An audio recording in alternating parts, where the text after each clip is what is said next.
এই জম শক্তির জন্য এটা এত পাওয়ার, এক গাছ দিয়া আমি এই জম শক্তির জন্যটা তৈরি করছি, এটা না খাইলে আপনি বুঝবেন না।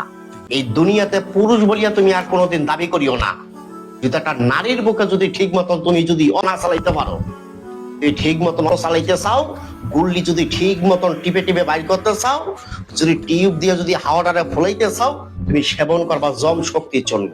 এই জম শক্তির চূর্ণ খাবার পরে থেকে 10 ইঞ্চি লাম্বা হইব, 4 থেকে 5 ইঞ্চি লাম্বা, মোটা রডের মতো শক্ত, কঞ্চির মতন টাইট।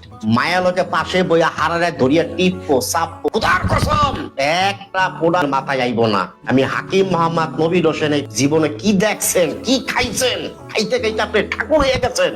বিশ্বাস করেন না? আপনি আমার এই জম শক্তি চূর্ণটা খান, দদির মতো গাঢ় হবে। যে পাটা ছাগলের মতো ঝুলিয়ে গেছে, টানিয়া টেনিস বলের মতো ছোট হইব। ইসলা পানি পড়া বন্ধ, ক্ষয় সপ্তদোষ বন্ধ, স্বাস্থ্য পরিফিকার ভালো। মায়ের লগে লগে 4বার 5বার খেলাইবেন, দুর্বল হইবেন না। গুতাইতে গুতাইতে আর কাম বাবের পানি এক রাইতে 3-4 বার ভাঙবেন। এটার নামই জম শক্তি চূর্ণ।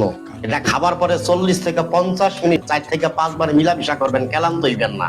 এই জম শক্তি চূর্ণটা আমি হাকিম মোহাম্মদ নবীর হোসেন বহুত গাছ রিসার্চ করিয়া, গবেষণা করিয়া, এই পবিত্র কোরআনের থেকে একটা গাছ বাইর করিয়া আমি এটা ভিতরে দিছি।